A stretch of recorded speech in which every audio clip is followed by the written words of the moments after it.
Well, let's get the very latest now on the dramatic developments at Kensington and Chelsea Council. After days of intense criticism, Nicholas Paget-Brown, the leader, has resigned. Tolu, he really didn't want to go, did he? No, he didn't want to go. Just yesterday afternoon, he sat down with our political editor, Tim Donovan, and said this just was not the right time to go. But a lot can change in 24 hours. This is a man that's been under increasing pressure, and he clearly felt he could not continue. Let's just take a look back at the interview he did with our political editor, Tim Donovan. In the aftermath of the fire, the Prime Minister promised that every affected family would be offered a good quality temporary home within 3 weeks. Sajjad's family are one of more than 100 households waiting to be rehoused. He says they will stay in the hotel until permanent accommodation is offered. Why wouldn't you accept temporary accommodation? It's difficult to accept a temporary accommodation knowing that you are already in one temporary accommodation, and people, they just don't want to be moved around so many times. So how many people would you say are still living in this block? In this particular area, I know he's there, they're there, she's there. Those living in neighbouring blocks to the tower, some of which are still without hot water and gas, have also been offered temporary accommodation. Councillor Benazir Lashari has chosen to remain at her home. They have tried to offer me other accommodation, but it's very difficult with children. And, you know, I've got to try to look up for them before anything else. She says many people simply don't feel the accommodation that's been put forward is suitable for their needs. I've spoken to people who've said they've been offered stuff which is completely out of the borough, or is looking at the tower, and who wants that? After everything that everyone's been through. These are the faces of the 16 teenagers stabbed to death in London this year. Knife crime has risen by 31% in the capital in the last year, the biggest increase in the UK. Now, the latest teenager to be killed was 17-year-old Michael Jonas. His father said he'd hoped one day to become a mechanical engineer. He's warned that anyone could be a victim. Presently, right now, in and around London here, you don't have to be a rude boy, you don't have to be in gang, you don't have to be, you know, among certain people for some things to reach you. People might tend to want to stereotype because you would think like it's only bad boy gets stabbed. No, it doesn't have to. Our innocent kids are dying. Well, the Prime Minister, Theresa May, said on the steps of Downing Street last night that in response to this attack, London should carry on as normal. Tolu Adeoye went out this morning to see if that is how London has reacted. Londoners and others from around the world who have come here to visit this great city will get up and go about their day as normal. They will board their trains. They will leave their hotels. They will walk these streets. They will live their lives. This morning, as the Prime Minister had said, London carried on. There were, of course, signs of yesterday's attack, but those we spoke to on the morning commute were resilient. You mustn't let fear govern your life. You've got to get on with things. I'm sure everyone today would feel more up to it than ever. Journalism students from the University of Sheffield were visiting Parliament yesterday as the attack unfolded. Today, they carried on with their London visit as planned. I think it's kind of changed how I feel about terrorism, and it makes it so much more real, but it's not changed the fact that you could be anywhere in the world, it could happen anywhere. It's not changed me wanting to come to London. It's just sad, isn't it? It's not, I'm not scared. This is a city that has been attacked before. Adam remembers the aftermath of 7/7 well. The city came together then, and he says this latest attack won't shake Londoners. It's a horrible thing that's happened. You don't want to become sort of accustomed to that happening regularly. When I'm a Londoner, I've always been brought up here, so no, it doesn't worry me. I can imagine it would worry some people, but no, not me. You just get on? Yeah, I do. Certain areas were quieter than usual. The London Eye, one of a handful of attractions which shut for a time. But thousands of tourists still enjoyed the landmarks that had attracted them to the capital.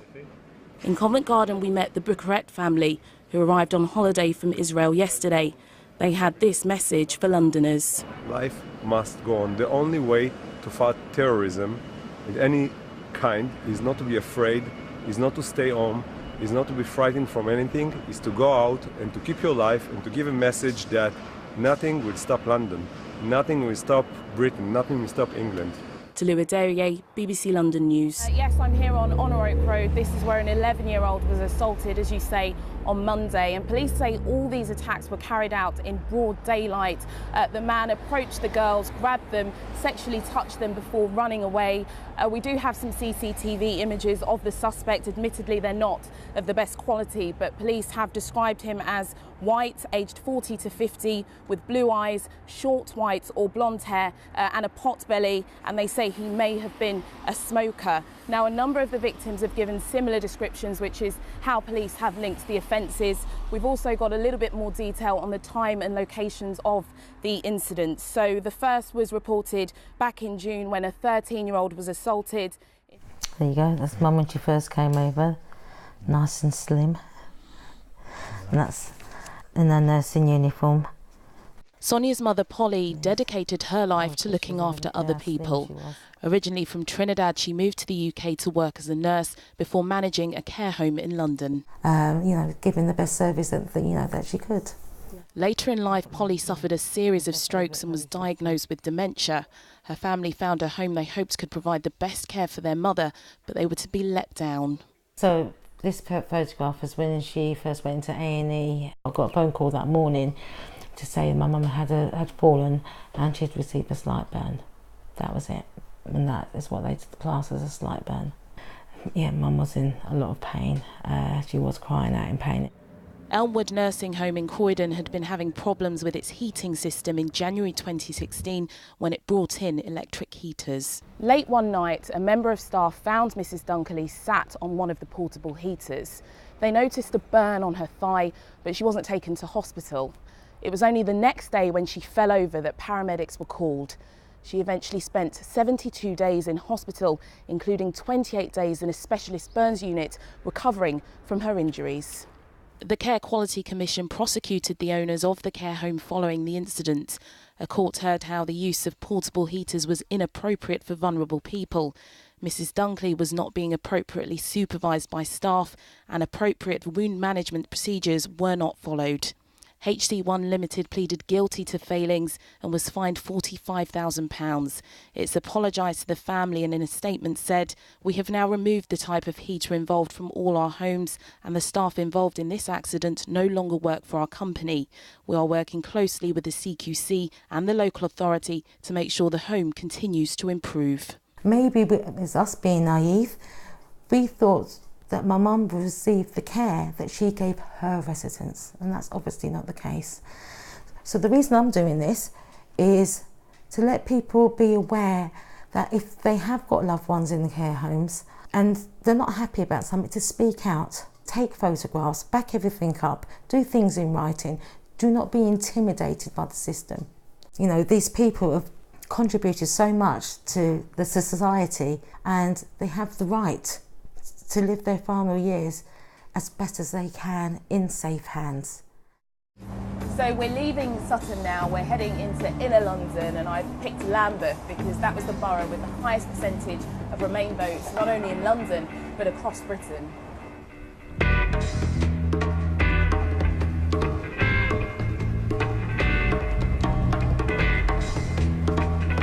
How many of you here are old enough to vote at this stage? Do you guys care about Brexit when you think about who you're going to vote for? Yeah. You do?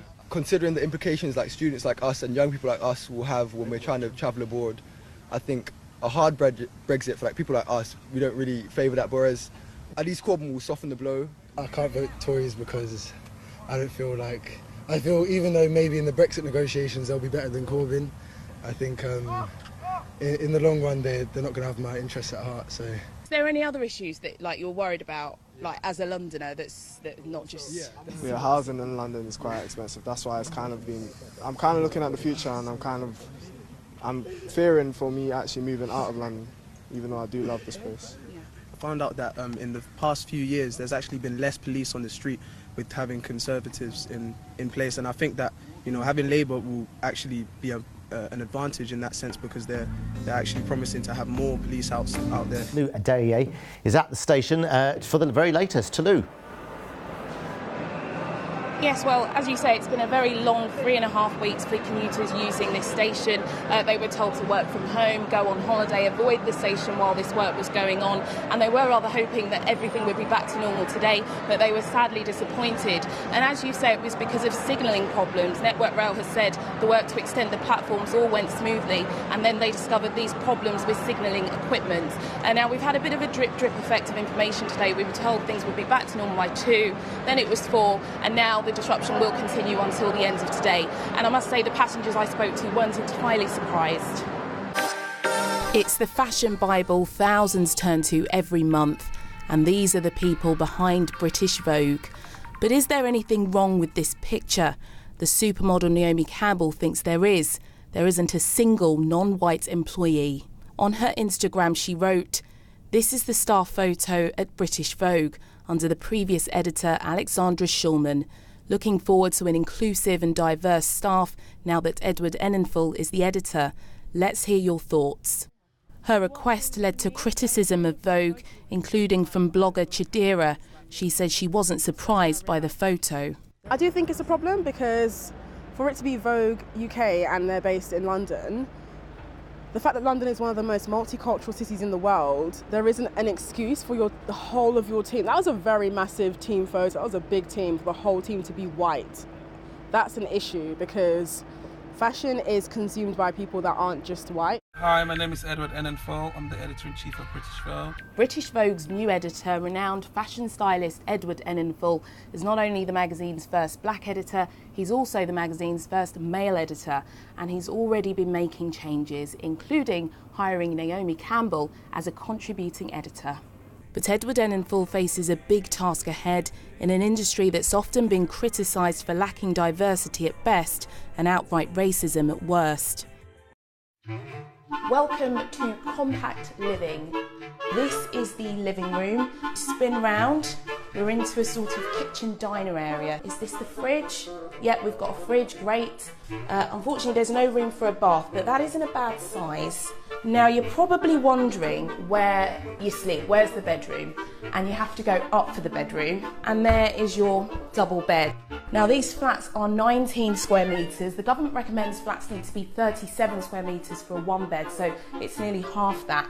But the company behind it, U&I, says there's demand for this type of accommodation. They're going to be seeking planning permission to create a few developments next year, so this could very well be the future for renters in London.